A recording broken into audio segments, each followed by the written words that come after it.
It was extremely well attended. I think the smallest session was like 17 students or 17 individuals, I shouldn't say students, because we really did have also community members that came.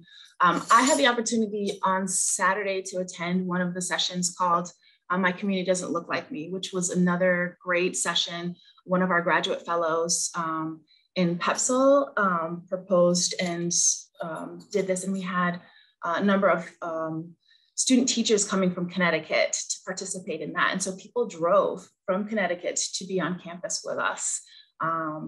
We had faculty members encouraging their students to attend, you know, in lieu of class or as an alternative for extra credit. And so, you know, I had the opportunity to talk to my students yesterday and debrief a little bit about Seat at the Table, and students were really, really, really pleased with what they attended. Last year, we noticed a theme that a lot of the topics were centered around race and justice. And I feel like this year we had, while we did have sessions centered around race, we also had it centered around the LGBTQIA plus community and the culture, athletics around queer culture and athletics is one of the ones I went to that was really awesome. And we heard that shift from last year. We heard folks wanting more to branch out of just looking at race and looking at other areas of interest. And so I think, you know, and again, this definitely reaches beyond the classroom. It's like in and outside of the classroom. And so religion was also factored into this year's sessions, which I thought was also really nice. And we didn't see any of that, I think, last year. There was definitely broader representation in a lot of ways. Like, for example, you know, not only did we kind of include other identity groups kind of more equitably, but when we talked about race in different ways. And we intentionally, we had sessions that intentionally centered the Asian American community, and we talked about Mexican folk dance and capoeira.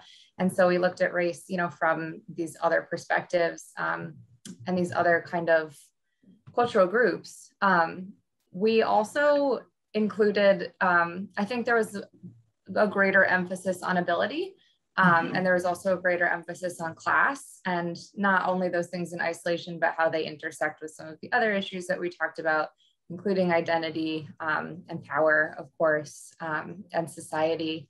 You know, I think what was so exciting about this year is that we always go into these types of projects with an attitude of it's going to be great no matter what it is, and we kind of try to manage our expectations. And that's not because we don't believe that we can do it, but it's because this work is really hard, and it's a huge undertaking to try to, you know, involve a huge community in such a giant project. And I think what we realized this year is that we've got the investment of our community, of our collaborative council, of the people around us who care about this work. And there are more of those people than there are people who don't care.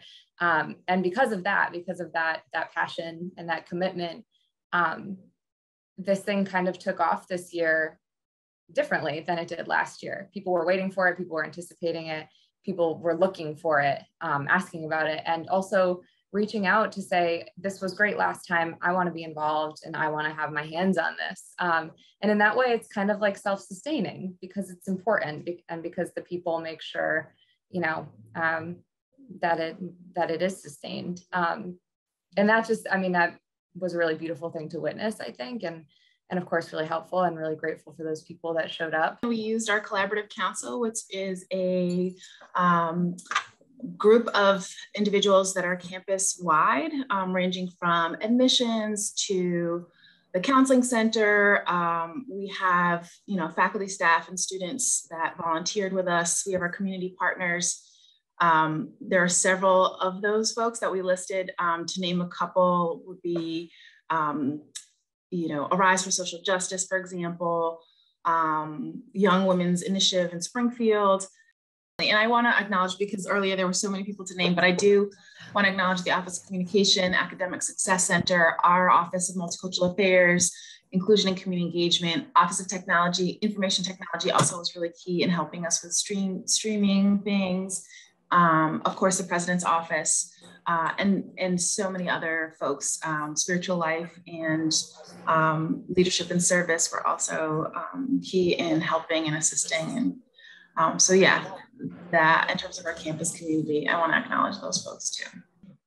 I mean, I just want to give Sharice a special shout out and thanks, because really, you know, she's put her whole heart, soul into this, in addition to doing so many other things and making time for this. And I think that also speaks to the volume of commitment that our community has. And Sharice definitely demonstrates that. And so for me, I just want to give a special shout out to Sharice, in addition to all those that volunteered. It really does take a community to do this work. And so I'm grateful and I want to offer gratitude.